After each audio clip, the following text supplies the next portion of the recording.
Brexit and so on. Well, it'd be Brexit and globalisation is what I've headed my notes as. Okay, then. Well, yeah, that will be very good because I haven't got very much on that at all so far, apart from asking a few people what they thought about it at the time. I tried to do that in Scotland, got in trouble in a garden centre for trying to vox pop. So, because yeah. So yeah, okay. So I'll just come to it now as if we're on straight on 107 talk. This is Channel 107, the 107 stream. Speaking again to James Martin, who gave you quite a long history there on trade union history and how the trade unions went back a lot longer. The whole concept of that went back a lot longer than you might be thinking about the Industrial Revolution and I'm just thinking about how workers started to organise themselves against the conditions of the bosses. It's a concept that's just gone back through humanity. So if you want to listen to that, that's also on in the 107 stream. We're talking about ancient Egypt and Greece. We're talking about that sort of Roman times. We're talking about all that sort of thing in human history, not just the relatively recent history. So now we're talking about another big change that's happened in 2016, something that a lot of people thought maybe wouldn't happen because the establishment is tied up in the European Union.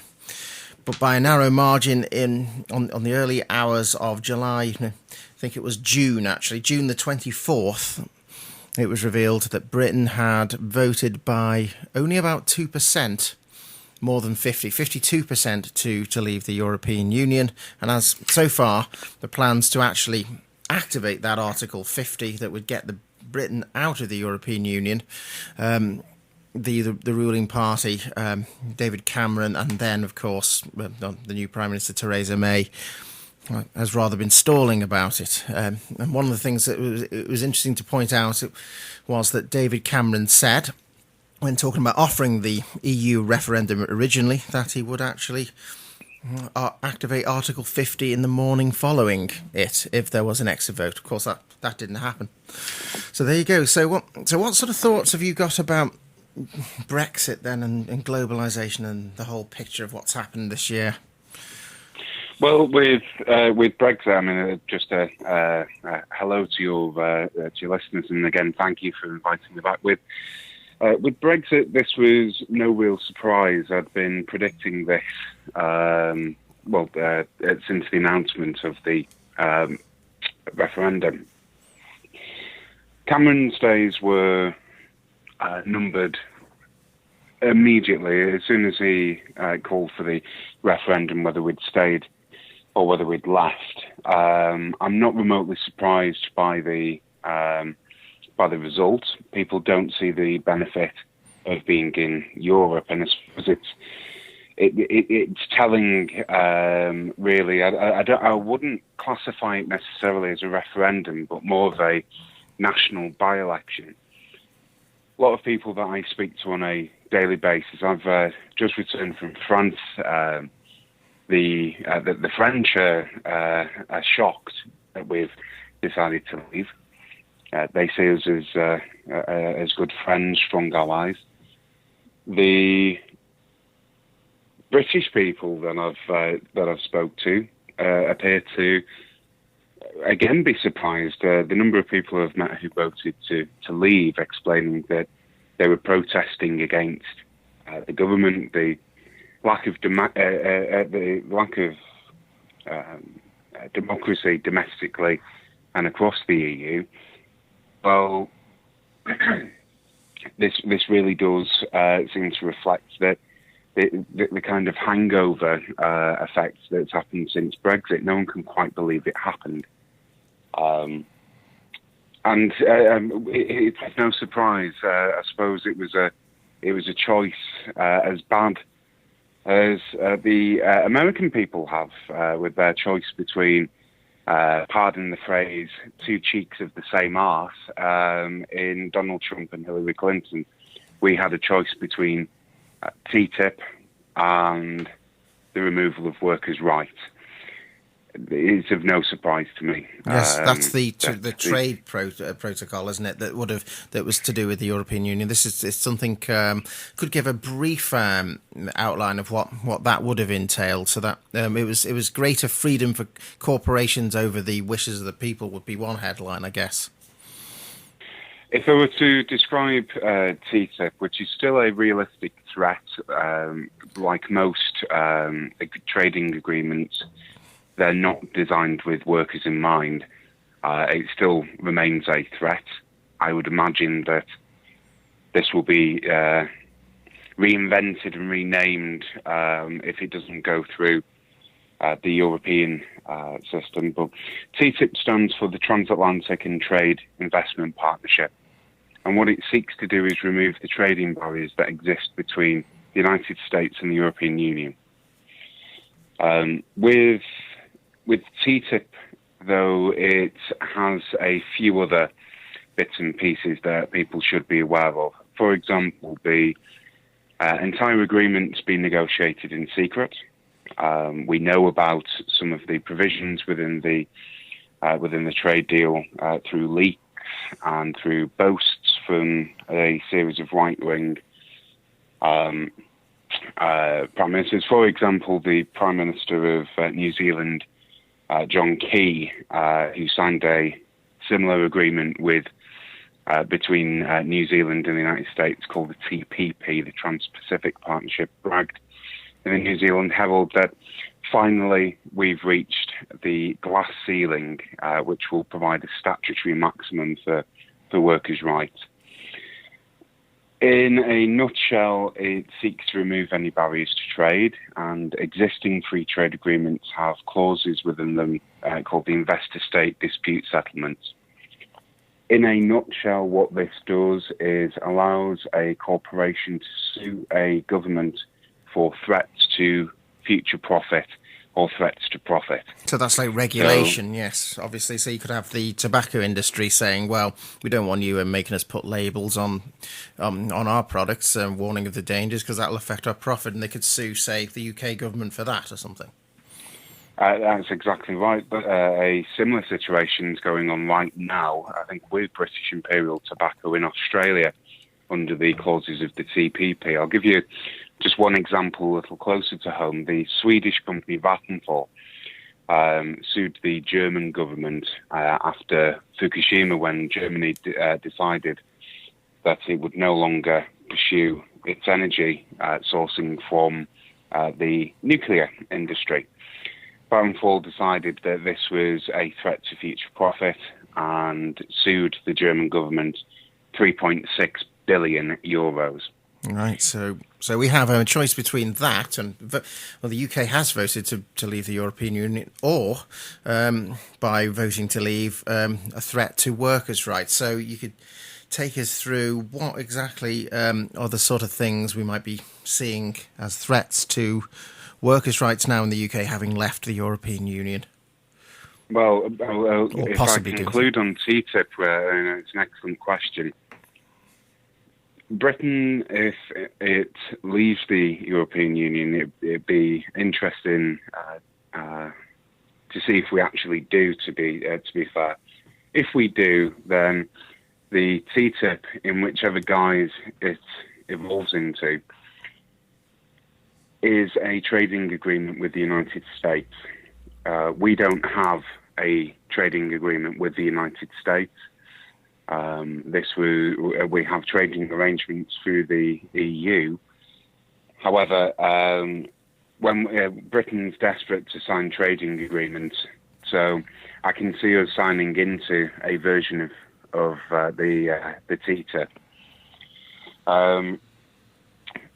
If we leave the EU, the immediate threats are going to be, well, yes, there'll be an attack on workers' rights by the Tories, who I would just remind your listeners are already gerrymandering systems. They're reducing the number of constituencies by 50, which is, of course, the supreme irony that a lot of further Brexiters, if you will, people who wanted to leave the EU or reform it, I frequently saw the slogan, we must reclaim our democracy, we must reclaim our sovereignty. And what a perverse situation we're in now.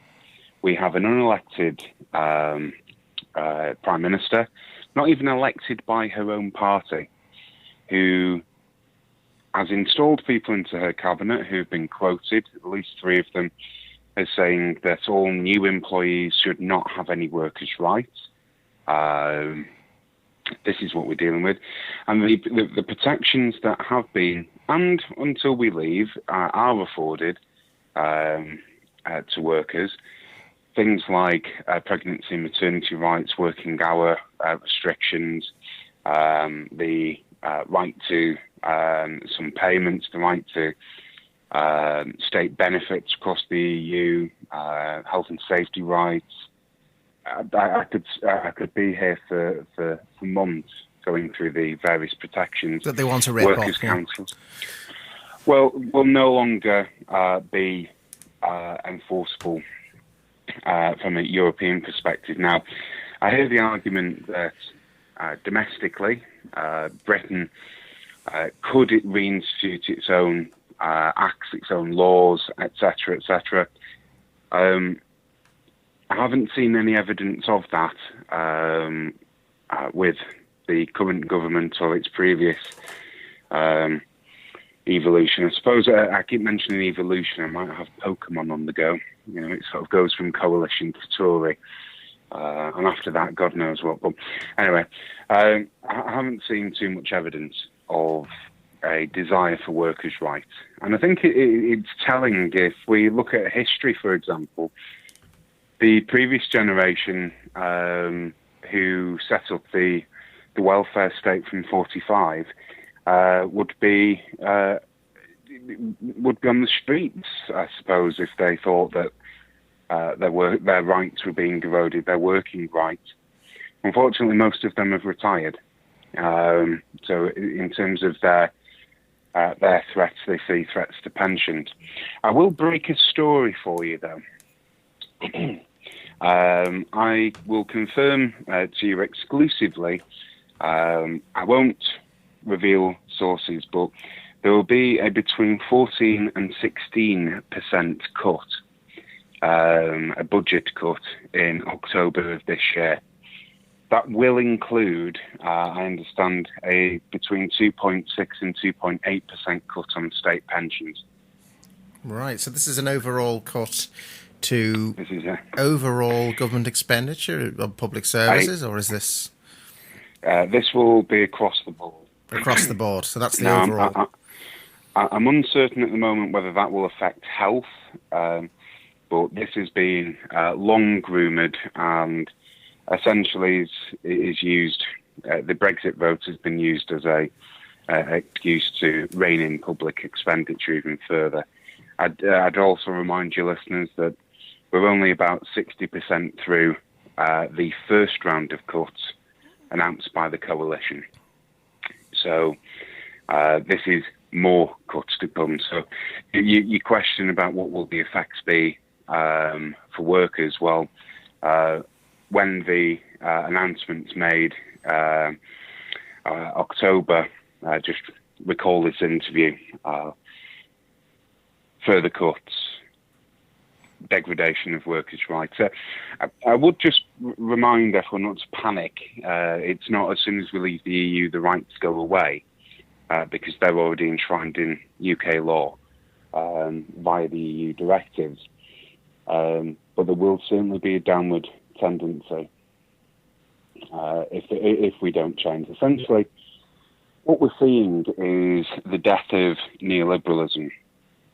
We're seeing capitalism evolve into something else. Now, that doesn't mean we'll wake up on Monday and there'll be a radically alternative system. No one woke up, for example, when mercantilism passed away and you had primitive capitalism. No one sort of recognised this. So this is going to be a transitionary period over 50 years. We've had 40 years of neoliberalism, and essentially with the death of any system is when some of the most heinous crimes, some of the nastiest forms of politics occur. So, yes, to coin the Chinese phrase, we live in interesting times. Yeah, in other words, it's just something that happens gradually, but when a system is failing in the way it works, more and more desperate things are tried until it just gradually evolves into something else. That's what I get from that, really. Well, this is it, and it can be insidious. I'm sure if listeners have looked at the Labour Party, for example, its transition to quote Tory light, or its economic model marrying with the previous Major's Tory government. It really does show how our systems gradually change. I mean, if you look at from 1979, for example, the economic system has been reformed by interventionist legislation, often characterised by things like labour market deregulation, attempts to foster this notion of an enterprise culture. Now, the interventionist attitude has been to prevent trade unions or workers from organising, but to deregulate barriers. If we were to sum up neoliberalism, for example, you could best sum it up as a system that Marx speaks about. Capitalism will always build barriers, and it will then seek to circumvent them. So, I suppose if we're discussing the EU and the notion of globalisation, it'd probably be a good point for me to just briefly explain how we've ended up in this economic mess and when it starts. So, from 1979, there is a Tory government, as I've just explained, following a economic model of deregulation and interventionism, which is you might think is doesn't quite match each other. What I mean is the model from the likes of Hayek and Freeman is fully championed by Margaret Thatcher, her cabinet, who decide that workers shouldn't be able to organise. There should be what's called a unitarist system. Now, previously, we had what can be described as a pluralist system. Now, pluralism, all of these words that you'll probably hear on the news without explanation, designed essentially to use a language that can outprice workers. So let me just break them down for you. The period of pluralism from 45 through to 79 essentially is a system in which the state and workers' collectives generally work together to improve society as a whole. It can be described as a tripartite system. So if you look at the institutions of the EU, the three bodies, you have the Council, Commission, and the Parliament, tripartite. If you look at the ILO, again, state, worker, business, tripartism. Now, the model of tripartism means that when the state and workers working together, workers' rights advance. And there was certainly what would be called the post-war consensus, this belief that there should be a goal of full employment, there should be no government of any colour will seek to destroy any previous advance made by previous government. And in the world of work, trade unions, workers' collectives would work with management. Now, if you look at the transition, by the way, of personnel before it becomes HR, personnel, it's there for training, it's there for furthering things like apprenticeships. Unions are seen as a legitimate body. Collective bargaining is seen as legitimism. This is what's called this is the period of pluralism. There are some elements today of pluralism. If you ever go into a disciplinary at work, you'll note that there's someone from management, there's a worker, and there's a trade union there. Thatcher doesn't like this. So again, from 79, she adopts an economic model championed on something called unitarism. Essentially, whatever your manager says, you do. a belief that when you go home, when you go to work, you should be always seeking to benefit your employer. In other words, management knows best. Now, we've seen unitarism before. It's nothing new. In a period of what's called liberalism, which can be described as the market knows best. There should be no intervention in market forces at all. Now, if you look at the potato famine, this notion of free trade, if we intervene in markets, then we prevent them from correcting the situation. Thatcher's view was that trade unions and workers, when they collectively organise at work, prevent market forces from working as they should in the world of work. In other words, trade unions don't know how to run a business. The business does. So remove the unions and everyone will reap the rewards. Remember, as you said, unemployment's the price to pay for this transition. Now, if you think of pluralism as well as being, well, there are some industries that should be state-owned. There are some industries that are naturally better for workers and society as a whole. This then gives you an indication as to why it was. Not only she had a grudge against the unions from being slighted under the Edward Heath government by unions, but also her economic beliefs said market forces can't operate in nationalised industry. Business always operates more efficiently with market forcing. So when we joined the European Union in 1973, the United Kingdom had been denied access to the single market as it was, had been denied access to the Cold Steel Board by Charles de Gaulle, who saw us as too close to the American system. The American system's always been unitarist.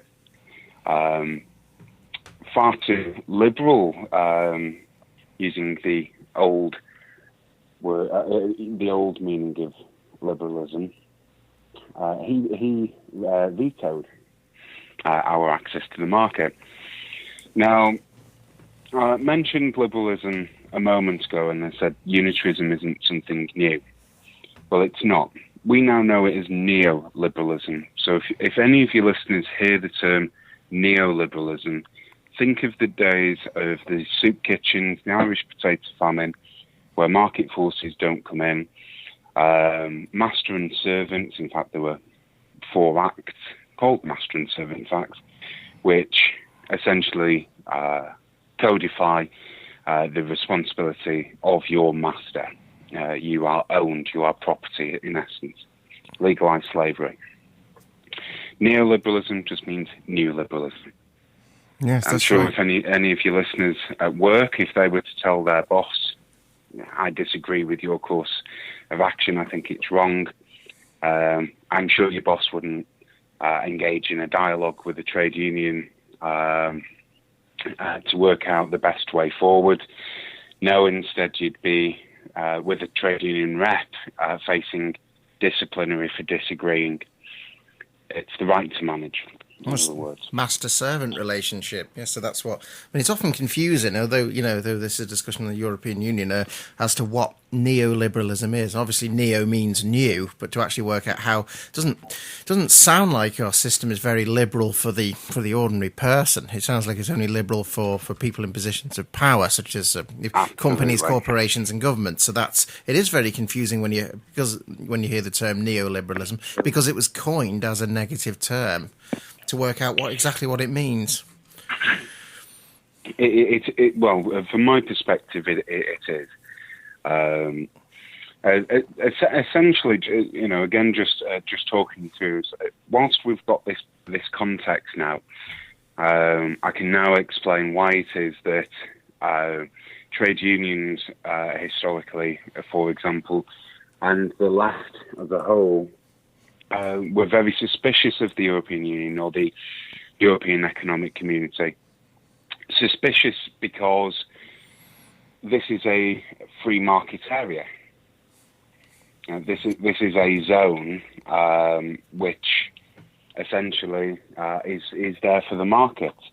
Whilst the EU was set up as initially, I think in '57, as the European Coal and Steel Board between France, Germany, Italy, and the Benelux countries, with this view that, '53, with this view that countries that trade with each other don't go to war with each other. In that regard, the EU has been phenomenally successful. There has never been a period of European history where the countries that have been trading with each other previously haven't been at war. Now, I'm phrasing this very specifically. I'm not going to be as arrogant to say Europe hasn't been at war, because if you have any friends who are from the Balkans, they will, and rightly, disagree with you. In the 90s, yes, when Yugoslavia fell apart. Yes. But there has been a tendency to peace, and it has been, I think, due to notions like free movement of labour, cultural exchanges. You had city and town twinning at one stage. You can go on holiday, or you can visit another country without having to apply for visas. So it has allowed people to explore. Now, unions disagreed with the EEC, famously in the 1976 referendum on joining, or remaining, I should say. Yes, that was one, obviously. That was one against the government of the day's wishes. One of the primary reasons was British policy at the time was very much in favour of the worker. The state and worker were working together. An example of this might surprise your listeners, the Harold Macmillan government, a Tory, built more council houses than any government, including of Clement Attlee. This just goes to show the pluralistic nature of things. Now, unions after '79 begin to change their view on the EU. And the reason behind that is because domestic policy had obviously taken quite a big turn against against workers. Thatcher had launched an assault. The European Union had sought to standardise workers' rights across the European Union. In other words, things like the Working Time Directive, Working Time Regulations that were brought in 1988, forcefully adopted 10 years later in 1998 in this country. I know if I went now to Croatia, the same rules apply. In other words, it regulates business and regulates exploitation. One of the big issues is that money has sought to, as it always will, capital has sought to essentially buy out quite a large number of institutions in the EU. So this tripartite nature, where the state or the Europe sense the state under the council and the parliament were working for the ordinary people, it's now a case that most state representatives taking out financial meals and however much money's flowed from special interest groups. You now find that the council and commission are working in favour of business. So there is a great feeling across Europe of the system that we know and love, and have, some have fought for, feel betrayed. So you are seeing this, Brexit, some of the other creative names, Swexit and all of this. Leave-A-Wania. These leave campaigns are from a grassroots irritation and frustration with domestic policy, and a lot of people are looking for the EU for support. Immigration's not necessarily, I firmly believe this, the issue that the media and leave campaigners across Europe make it out to be. Go to Spain, the Costa del Salford. It's a two-way street. That's all I'll say in immigration. But well, yes. I think there's one thing, important thing, is that Britain is one of the most has got amongst the highest amounts of emigrants into the rest of presumably the EU area. Compared to that coming from countries within it back to this country.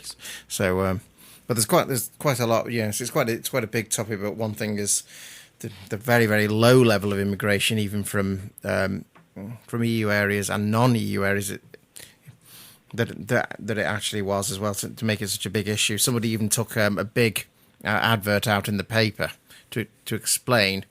This was just a normal citizen decided to do it to explain just how low it was just before Brexit. Well, just remember one thing, and just to get in there, you've just used a word. You are a European Union citizen. You are a British subject.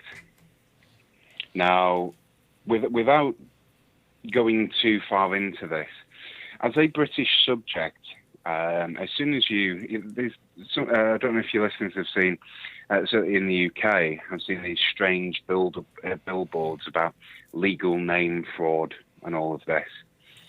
Essentially, it's a campaign that is obscure, but it does highlight a very good point.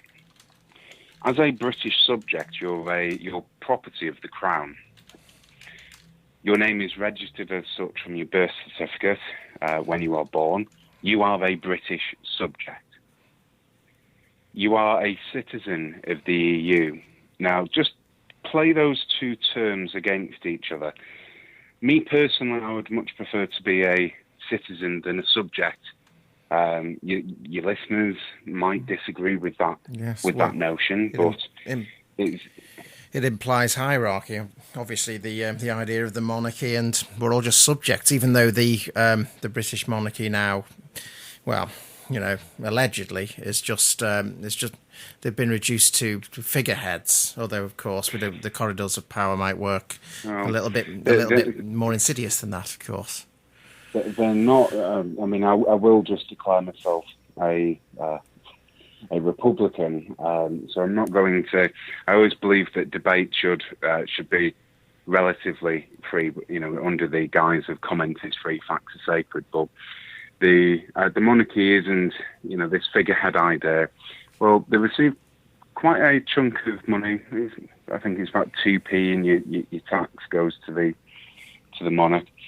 And don't forget all the private holdings. The Duke of Cornwall and Duke of Lancaster. Now, I'm not going to explain how they ended up directly owning that land. If you live in Lancashire, for example, you pay rent to the Duke of the Queen. I won't go into the history behind that. I'd invite your listeners to read up on it, see how they confiscated land. Oh yes, of course. With the royal families were the ultimate form of power, and of course this is just a debate where people will have disagreements as to how their role has been reduced to that of allegedly being figureheads, but maybe still have very much an influence in power behind the scenes, from the very obvious roles that they play directly in just simply grabbing land and ruling people as subjects, as it all was before the advances of Parliament and so on. Well, yes, and I think the other thing I would the only thing I would agree with monarchists with is, well, I'm not sure what system you replace it with. I certainly wouldn't want to see a President Blair, for example. But there we are. So there we go. So with the European Union, it was much was said about it being also a big anti-establishment vote. I mean, it drew in socialists and people from the left wing, as well as the people who wanted to see immigration down all the various right-wing reasons that would obviously inspire a Brexit. But of course, as you're saying, is this choice between the big establishment connected to world power, the EU, and the TTIP, and then what the Conservative government might do to rip up the rights that and any gains we might have got from the European Union. As an anti-establishment vote, do you think there's been any success for that sort of persuasion in pulling out of the European Union, or potentially doing so, as the stalling, obviously? Well, for those who voted down the anti-establishment, the question that I would have is, well, which establishment are you voting against, and which one do we have now? I do think that there is an element of anti-establishmentarianism. There's a big word. I'll come back to the notion of when we joined in '73. Employers favoured being in the EU on the grounds of market benefits, and again, just to summarise, unions. Workers changed their position when Thatcher brought in anti-union laws, less favourable to workers than the then EEC social policy. But the progress of social policy since, and the prominence of neoliberal policy objectives, especially within the European Commission, has meant trade unions have reassessed their view. Now, I think the establishment issue is... I've heard this from the UFO believers all the way through to the academics. That's not to say one's better than the other, by the way. I'm saying is there's a broad church of people who have access to social media and get very frustrated by the establishment media not reporting particular issues. Now, this is seen the rise of social newspapers, radio stations, TV programs, YouTube, where access to information is no longer only governed by universities and the costs associated, but can be shared almost instantly on the likes of Twitter. So the establishment questions one of, firstly, the media. The attack on Corbyn and the absolute attack that on anyone, from Bernie Sanders to Podemos, for example, and further afield. Podemos being in Spain, by the way. Yes, that's it.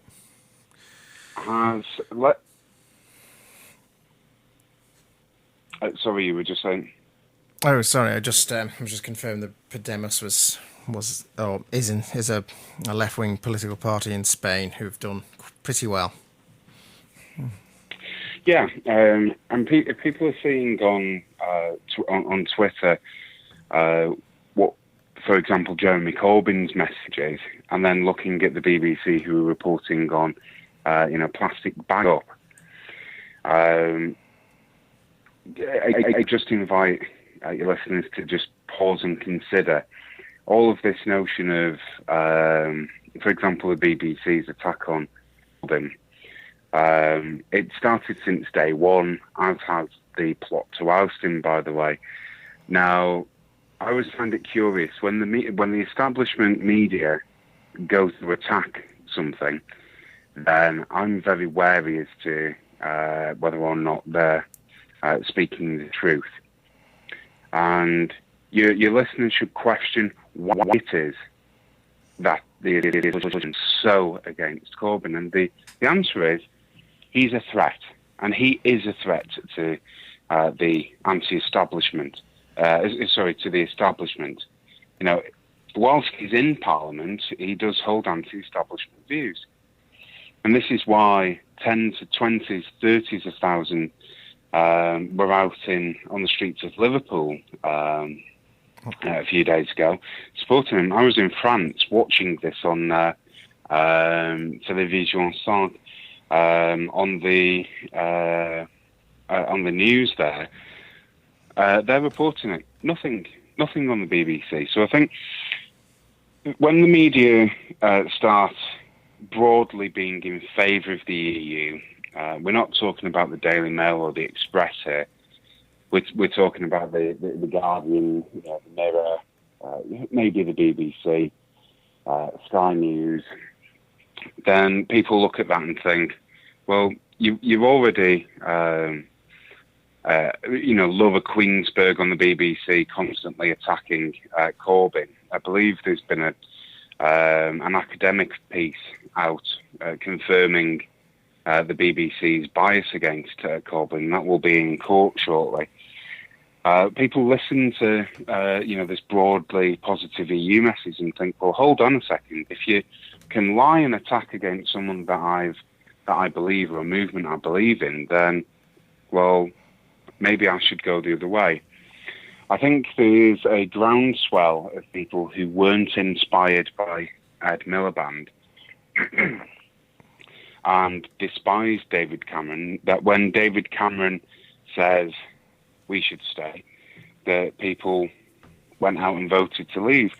And I think there was also a sizable minority of voters who voted to leave who did it in protest and didn't expect us to leave. It's so strange, isn't it, to actually to vote for something, and then when you get what you supposedly wanted, to say, oh, I wish I could go back and redo it because it was just a protest vote, and then when it actually wins, I mean, it'd be a bit like supporting the Green Party and saying, if they actually managed to get a majority under our first past the post, and saying, you know what, it was just a protest vote. I don't want to see Natalie Bennett Prime Minister. Well, I don't know if she's left the Green Party now, I know. Or not the whole Green Party, but as leader. So that is one of the most bizarre things that came of Brexit, was some of the BRexiters or whatever coined up word they came out with for them. Absolutely. I think there's another argument here, which is people. There seems to be a consciousness of people who are also beginning to wake up to the way the world works. So I started the interview with a broad explanation of unitarism and pluralism. I mentioned the barriers that capital put in place. So, for example, you at one stage would have had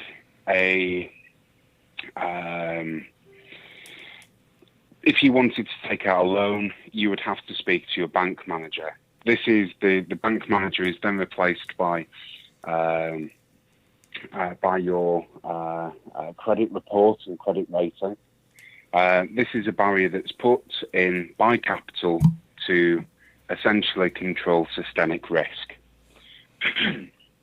Now, capital will always circumvent its own barriers, and it jumps over these and starts offering things like payday loans.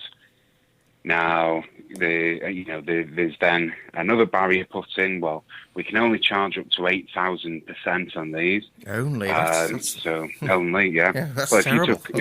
If you took £100 loan at the interest rates Wonga were charging, in 10 years you'd owe more than a national debt. But again, capital circumvents. So it doesn't resolve its problems either, it just relocates them. So I think people are becoming more aware that after the bank crash, if I'm teaching, for example, the one thing I'll ask students is, when was the credit crunch or the banking crisis, when did that get renamed into a crisis of public spending? When was it renamed austerity?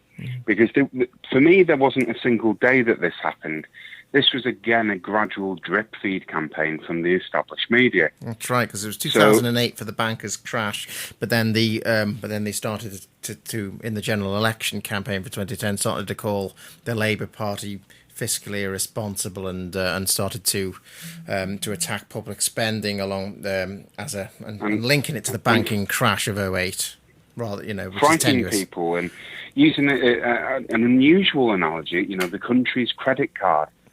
Well, okay, I'm going to go through very briefly the way the economy works. This will sound unusual, but your taxes do not go to pay the NHS, the police force, or anything like that. They just don't. They go to pay interest in capital or interest on something called a bond or gilt. These bonds are issued by bondholders. So the bond market, if you were to add up every single economy on the planet, it would come to a fraction of the value of the bond market. Let me give you an example of this, and this ties into the other reason why I think people voted to leave. Give an example of a company called PIMCO, which is owned by someone called Bill Gross. He calls himself Mr. Bond. PIMCO's assets, bond assets, and what we mean by bonds are they start off historically as essentially a very big check. The Rothschilds in the Napoleonic Wars, who went from being employed by the UK government to secure transport gold to pay soldiers' wages, essentially started speculating. And what they did when Napoleon returned from Elba during the 100 Days campaign, they start spreading rumours in the city of London that the Battle of Waterloo has been lost by Britain and the Allies. This causes a massive sell-off in shares, which Rothschild, the London family, purchased nearly all relevant shares that are depreciated in price. When news filtered through that the Brits and the Allies had won, share prices skyrocketed. But they bought them. They'd bought them then, so it went. So they managed to benefit from what they'd done, which is feed out misinformation. Absolutely. What happens from here? I'm just using this as an example, but the Rothschilds start purchasing national debt, or start offering. The government will offer a cheque, say for £1 billion, and will have a rate of interest on that cheque set by the bond market. So at the moment in this country, it's about 1.5%. So if the government were to say we need £1 billion, for example, it would issue a bond, and someone who is in the bond market would say, well, we've set the interest rate, so we're going to charge you 1.5% on this. And the government will say, well, this bond will be issued for 5 years, 10 years, 20 years. In some instances, for example, wartime, indefinitely. So the government pays out interest. This is what the national debt is. It is the bond plus the interest. Don't think of this as being the real economy, the money that we use. These are these are bonds. Bondholders then have a market where they'll say, well, the UK is moderately stable. It will repay its debt. So we repaid the Napoleonic Wars in 2005, by the way. We're still repaying World War One and Two.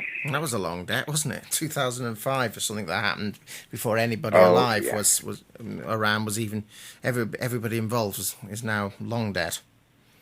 Well, the thing is, what happens is once let's say a bond's issued for 10 years, and the interest is built upon that bond, then the bond market, well, that bond will be exchanged between bondholders.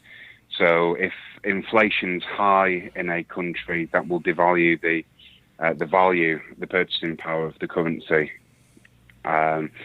which may lead to an increase in the bond market interest rate on a particular currency. Now, I'll give you just another example where I'll sort of conclude. I don't want to go too far into this. During the American Civil War, the north of England was absolutely destroyed economically by that war, because Cottonopolis, or Manchester, relied upon raw cotton from the southern states. This will sound like I'm picking on the Rothschilds, but really I'm not. But they're just a good example, they're quite famous examples and easy for listeners to pick up on. They issued national debt, or they insisted that debt should be issued, not backed by currency for the southern states, but instead backed by, quote, white gold or cotton. This allowed the southern states to spend. The southern states doing quite well economically. Suddenly there's a blockade of principal ports, Savannah, New Orleans, Charleston. And, well, what happens to your currency if it's pegged to the price of cotton? It completely collapses. Well, that's fine, but by which stage, once the currency, before the blockade, Rothschild had already switched over to the Union side. And again, made a significant amount of profit in doing so. Speculation is often initiated by bond markets, essentially to make a country look like it is destabilizing, so it can make a quick buck and further cement control of the country. Very, very quickly, I mentioned the backing of currency to cotton. Most currencies historically have been backed to gold or silver. The notion of backing to gold and silver is simply because there's a finite amount of gold and silver on the planet, and therefore it offers some control, some guarantees, in theory at least, lack of destabilisation of the currency. And this is why Hitler, when he invades Europe, immediately seizes the gold of the various nation states, and why when the Allies win the war, America sends its top men to go and seize gold stores and artwork. There was a film not so long ago about this called Monuments Men. They weren't just after art, they were after gold. Whoever controls the gold controls the world's currency, was the idea. Well, that is probably why, although this would be a slight interjection, maybe not go off onto this one. Gaddafi got in so much trouble with the establishment from Libya because he wanted to create an African currency that was based on gold. Dinar, yeah. Yes, and at that point, or after that, he was invaded finally and they aided the civil war against him in 2011, which so that could well. Well, just have a look at Iraq 2 weeks before it was invaded. Was planning to do the same, and I think it was a week and a half before the rebels were suddenly shooting American-made weapons, and I'll just leave that one there. Yes, I think we can draw your after the announcement of the Libyan dinar, which was we're not. Why would you exchange oil for dollars when there's an embargo in your country, meaning you can't spend the dollars? This is an example of America exporting its inflation. Yeah. Just to check.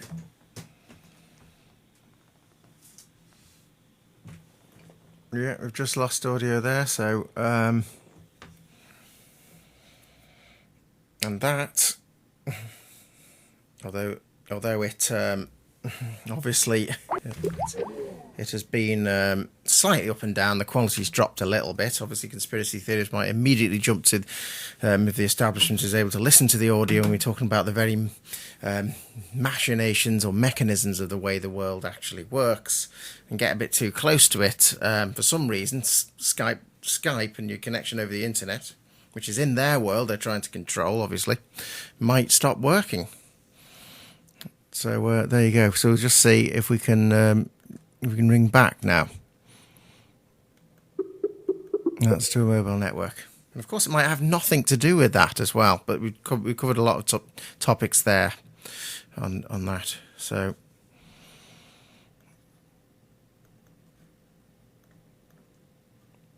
and I'll just give some. I might as well just give some thoughts on everything at this point. So the European Union was supposedly a surprise when Britain came out of it. It was 52%. It was that close. It was obviously quite entertaining as a referendum or by-election, as James puts it, as to what was going to happen. But of course, it's being compared to really just having to choose between two things which aren't maybe great choices, because if you stay in the European Union, you get all the advantages of it, but at the same time, it also means that the transatlantic trade protocol, or whatever it was called, was going to possibly come into effect, which would favour the rights of corporations over those of workers and ordinary people, and allow anything to keep the corporations' behaviour in check to be something that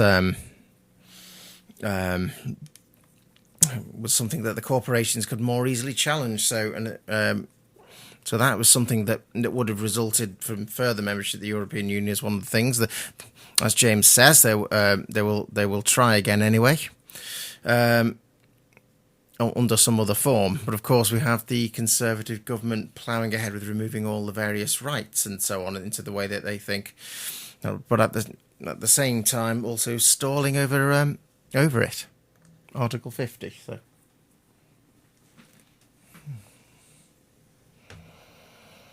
Okay, I hope.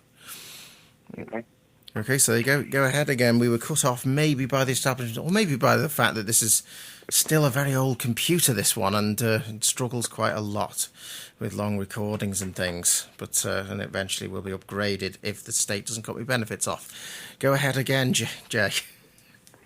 So yes, I was just going to conclude this notion of bond market and all of this by just pointing out Mr. Gross, Mr.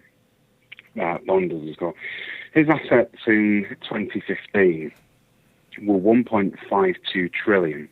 Now, significantly more than the likes of Bill Gates or Warren Buffett, but Bill Gross, 1.52 trillion.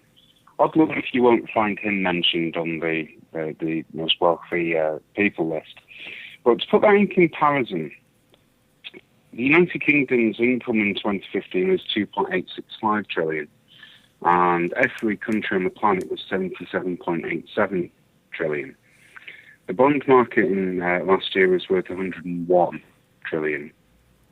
Now, the word bond is from the word bondage, and I don't mean it like that. I mean the traditional sense of bondage being slavery.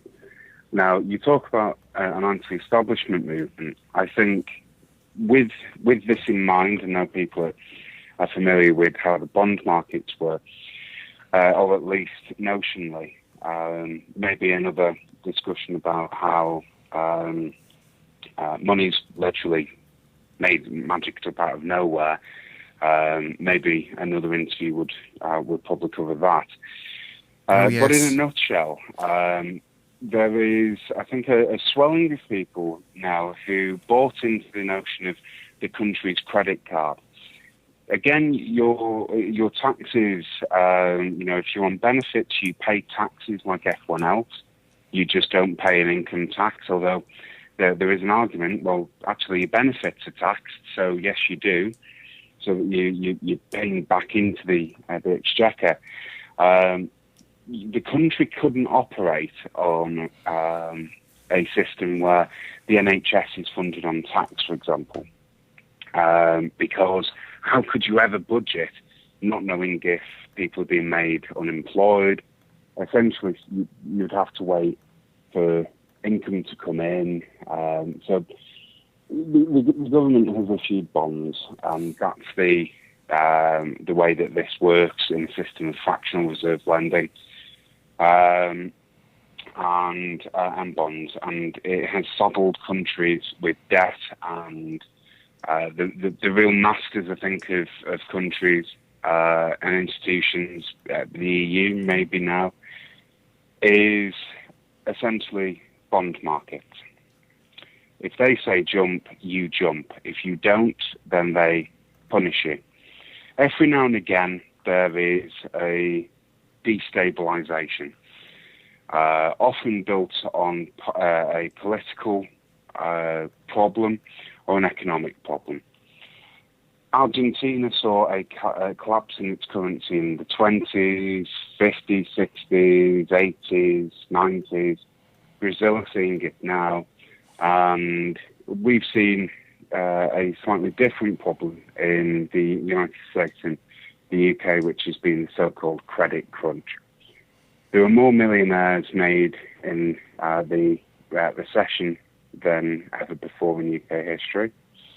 Bond markets and the stock markets were rising at an all-time high.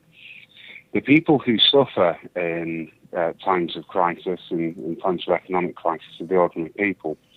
When the bond markets start rocking the boat, as they have done in Greece and Italy and Spain and Portugal, then I don't know if you recall the news media. Newspapers been obsessed with Greece getting to 7% and Italy was at 6%. And no one really explained what that was. And that was the rate of interest set by the bond markets. So it's a rigged system. They control the interest rates, and they also get the loan, which they, again, magic out of nowhere, but that's subject for maybe another discussion. Yes, I have a brief one on that, which is, without going fully into it, but essentially, because you can charge interest on debt, the banks make money on that by almost making money out of thin air, because they just, well, not almost, they are making, money does grow on trees, because literally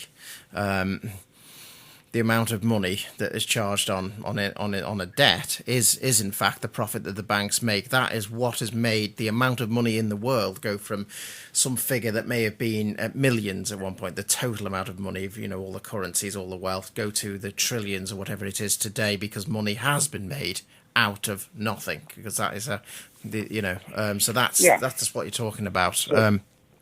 So I'm drawing this to a conclusion now by saying, well, what did the anti-establishment vote is essentially, I think, in the back of people's minds, how can we pay 1.5 trillion, the exact same amount, curiously, as the national debt multiplier, to banks?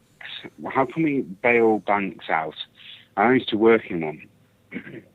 How can we bail out people who essentially have said, oh, well, if you don't bail us out, the system collapses. And yet when it comes to people who are committing suicide because of £30 taken off of them to survive, not to live, to survive, there seems to be an institutional injustice. It's not just that, your boss or the DWPs are rotter. It's that the entire system is rotten to the core. Banks get bailed out.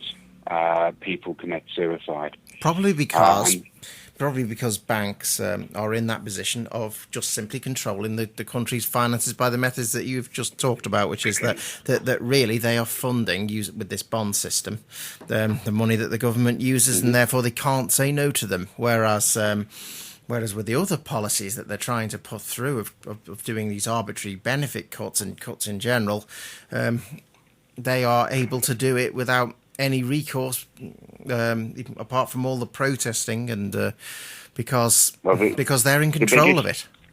The biggest threats to the system have always been inflation and the popular vote.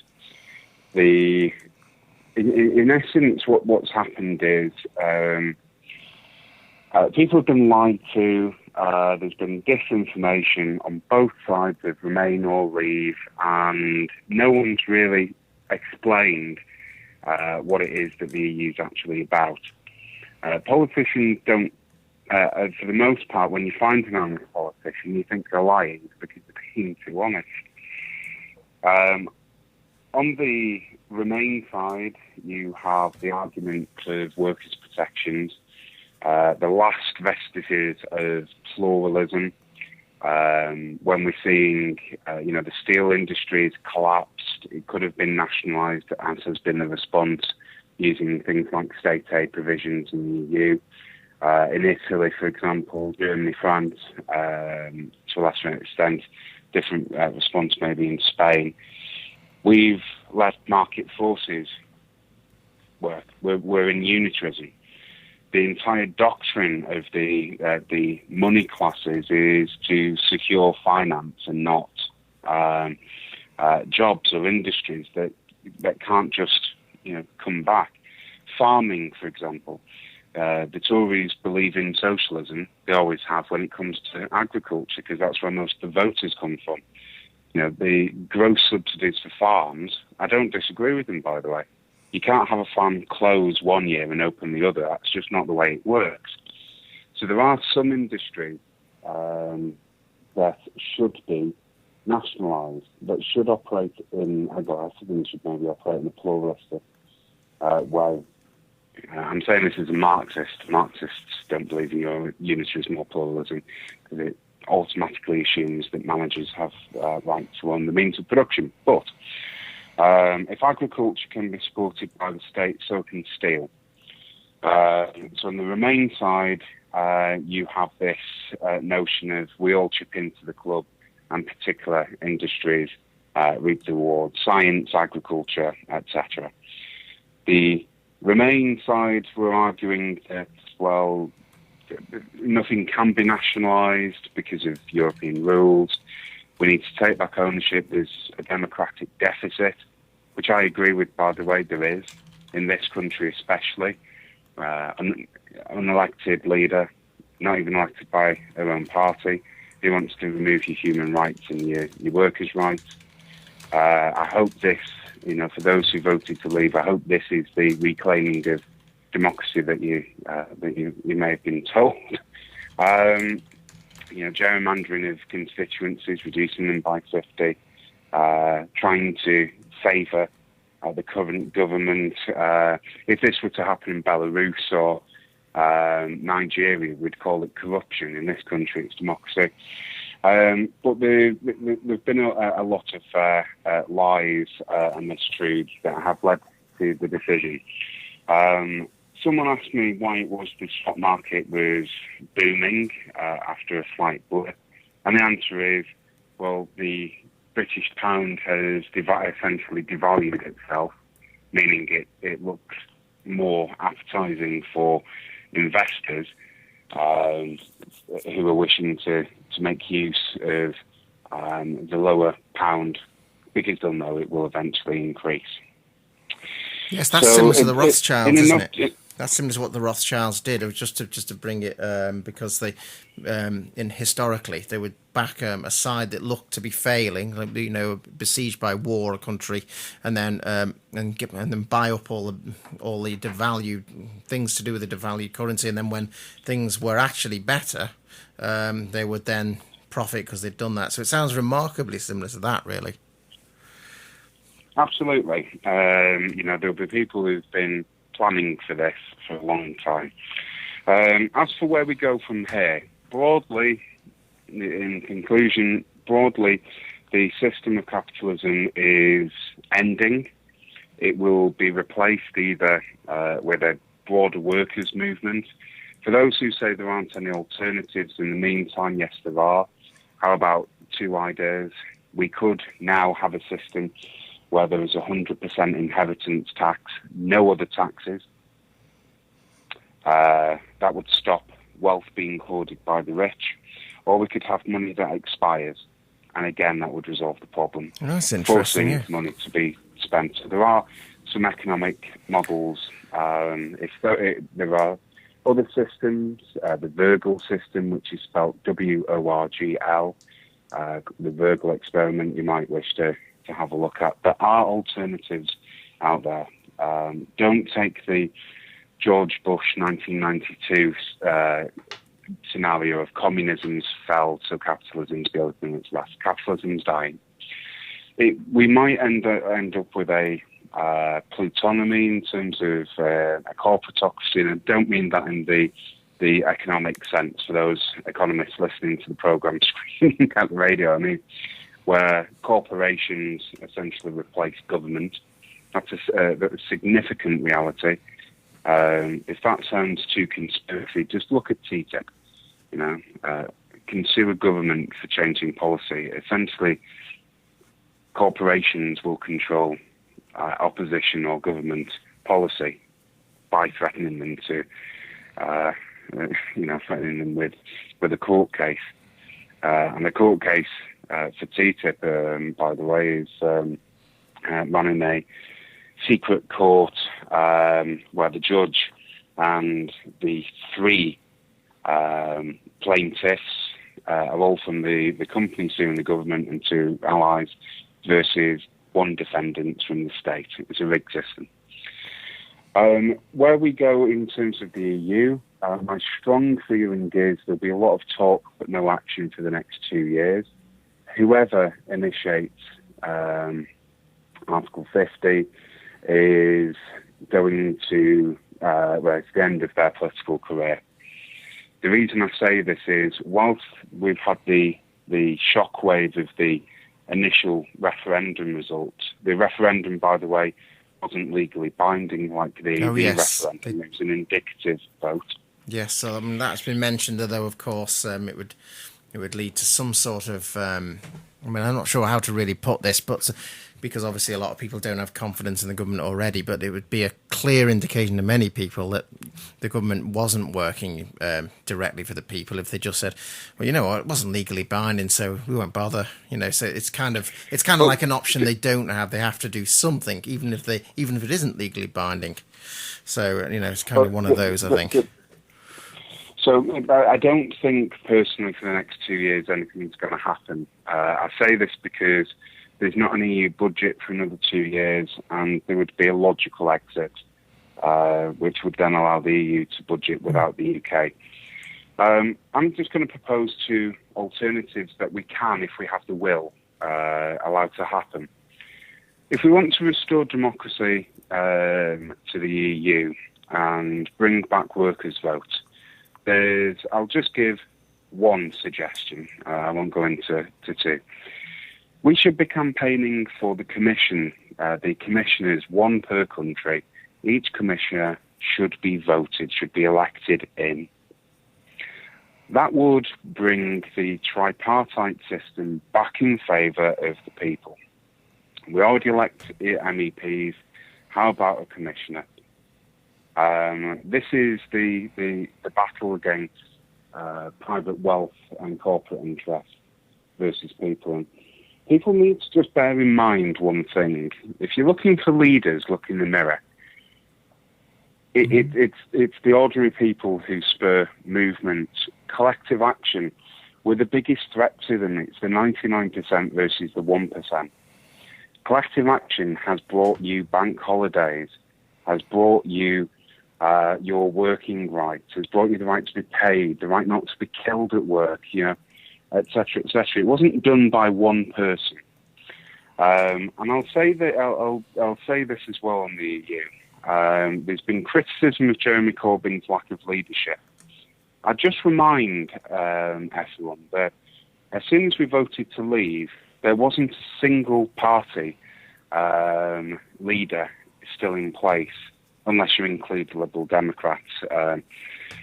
David Cameron went, Natalie Bennett went, there was a botched coup against Jeremy Corbyn, Nigel Farage went, Boris Johnson went, all of these people who'd promised things went because they knew that their campaigning lies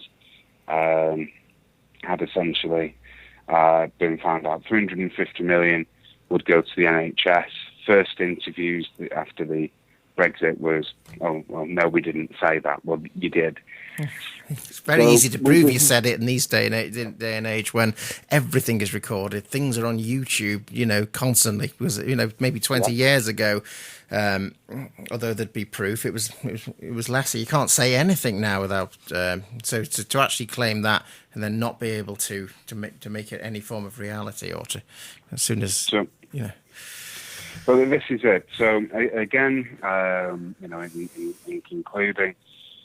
Little will happen for 2 years. If we want an alternative system in the EU, now's the time to start fighting for it. If we were to elect commissioners, that would require a treaty change, which would allow every country in Europe to have a vote on democratising the place, which I think is only a good thing. If the EU continues, it will be a corporate-run power block whose days are numbered. Other countries will leave, and geopolitically, that would be a nightmare. If and when President Trump gains office, one of his first foreign policies, and it'll probably be his last as well, I can't see him even living in the White House, he will disband or remove the United States from NATO, which will mean Europe's defence will require a European defence force. If the thing's collapsing, then, well, Putin will have his eyes upon the East, and there won't be a coordinated response to it. I say we live in interesting times. That scenario, it terrifies me, because that's the path to war. Project Fear was in part correct. Yes, we've seen an initial shock. If we leave the EU, there will be another shock, probably worse. I've written about and predicted an economic crash again, end of this year, beginning next, starting with Deutsche Bank or HSBC. That'll make the previous banking crash look like a walk in the park. What we need is a coordinated response. I would much rather us be citizens than subjects. And I think the people of Britain deserve something better than constantly being told, well, the country's credit card, etc., etc. Well, maybe in a different programme I'll explain the analogy. Country's credit card doesn't make any sense. That's right. Yeah, we've gone through that to some extent as to how it's not like a literal loan that you would have on a credit card and all the rest of it, because it's in these bonds. So it's just a misleading emotive analogy they've given. Oh well, it's been quite interesting. We're running out of space a little bit now, so I'm going to try and save. Oh, it's gone again. J. Martin. Oh, it didn't go for the full cut off there this time, or perhaps it didn't. I don't know. Well, if it's still recording, I'm sure you can edit this bit, but I'll just close by thanking you. Yeah, that's fine. Yeah, to your listeners. It's again an interesting discussion. Hopefully, cut down into maybe an hour. If anyone's intrigued by any topics from history of workers and trade unionism, collectivism, economics, politics, ethology, anything like this, then they can follow me on Twitter at CPT James Martin. By all means, follow me or fire your questions. The last thing just to say is this. It's okay to disagree. We seem to have forgotten that it's fine for people to disagree with each other. We shouldn't have a society where there is always consensus, because how dull would life be? It's okay to have differing points of views. Disagree, debate. You don't get violent, don't get bitter, you get better and all of this. It's fine to disagree. So if you disagree with anything that I've had to say, I might throw facts at you, but that's fine. I don't mind. It's good. Form your own opinion. I'm not here necessarily just to educate. Frequently say this, if you started off angry, I hope you're livid by now. Always question things. That's the most important thing. But thank you again for interviewing me on and inviting me to your program. Very interesting points being made about how it relates to the real power structure in the world that we live in, and of course Brexit. It never really seemed a clear choice once you started to really dig into what it really meant on either side of it and so on. But really, yeah, quite interesting. Just interesting to talk about that. Really, capitalism seems to be in demise. Maybe that could be another one at some point, because to see why it is and why it wasn't in demise compared to now.